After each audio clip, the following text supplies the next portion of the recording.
Hi, this is Miss King, and I'm going to take you through the Unit 3 Things Fall Apart LEQ 3 notes. So let's start with our LEQ.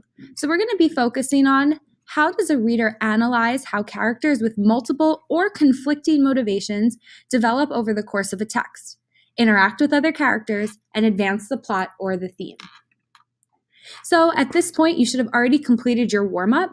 If you haven't, it's located in the Unit 3 LEQ 3 Day 1 folder on Schoology. So you can go ahead, pause this video, and finish that if you need to. The questions we want you to focus on are, what are some of the positive traits of your family that you want to carry with you?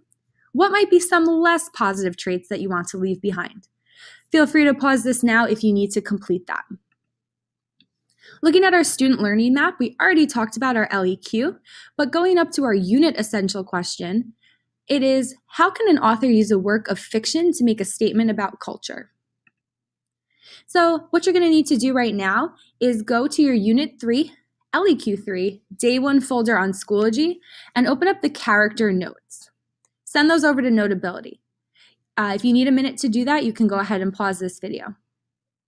We're going to talk about characterization. So this explains the details about a character in a story, discusses the character's personality traits and physical descriptions, and describes actions and events in the character's life. So this is pretty much giving us more detail about the characters that we see.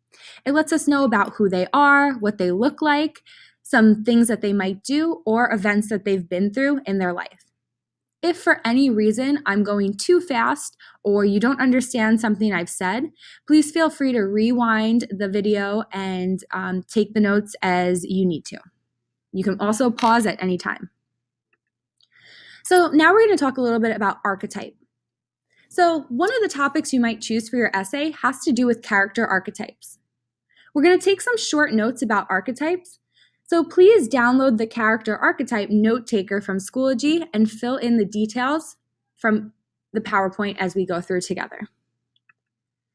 So in literature, an archetype is a typical character, an action, or a situation that seems to represent universal patterns of human nature.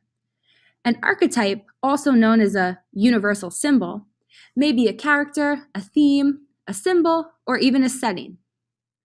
Archetypes, which have a common and recurring representation in a particular human culture or entire human race, shape the structure and function of a literary work. One archetype is the hero. You might be familiar with this from different stories and movies and TV shows. So this character is the protagonist of the story.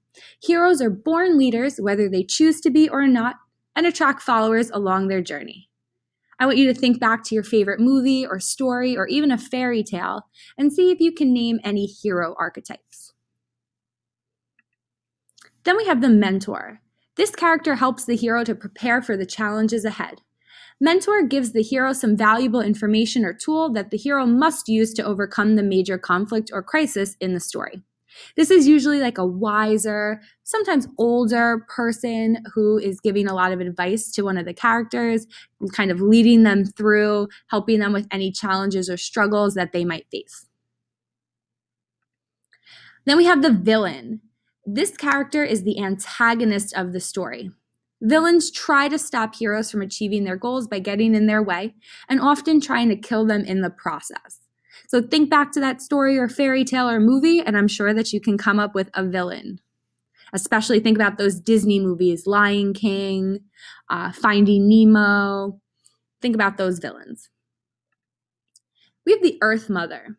This female character is a symbol of all things nature and motherly. She's a protector and a symbol of fertility. She's usually middle-aged or older. Then we have the damsel in distress. This character is vulnerable and must be saved by the hero. Damsels are often used by villains to trap heroes or distract them from their quests. Devil figure. This character represents evil incarnate. He or she may offer worldly goods, fame, or knowledge to the protagonist in exchange for possession of the soul or integrity. So before we read today, think about the purpose for reading. In this case, our purpose is to get new relevant information on different characters or events. This means you should highlight anything that has to do with new information about a character or event. A good strategy for this might be to circle any character names that you see and highlight any information that goes along with that character. Active reading may also require you to clarify things on the side of a text. This means you might be making additional notes about things you may or may not understand. So if there's a section of text that you are confused about or want to know more about, feel free to make a note and list any questions you might have on the side of your text. So you guys are going to be reading chapter 2. There's some chapter 2 reading questions for you to work through in your packet, and you're also going to be annotating for characteristics and possible archetypes. So think back to the notes you took today. Those might be helpful for you. And also remember the tips that I kind of just went through with you guys. Once you're done with all of this, you are going to complete the chapter 2 reading quiz in today's Schoology folder. This is a summative grade. Make sure you're working silently and independently, or you're going to receive a 0, which you definitely don't want. So we're looking at Okonkwo versus Unoko. Use character details provided in the first 2 chapters to complete the Venn diagram here. So thinking about things that are different about these 2 characters and maybe some of the characteristics that they both share. If you can't find something that they both share, I'm going to challenge you to look back in the notes, to look back in your text, because I have a feeling you will be able to find something. Submit this assignment when you're finished. So you have an exit ticket here. How is Okonkwo's relationship with his father complicated? Explain this in 3 to 5 sentences, and you might want to follow the TREE, the TREE format for this. So that's going to be it for today. If you have any questions, feel free to message me or your teacher, and enjoy reading.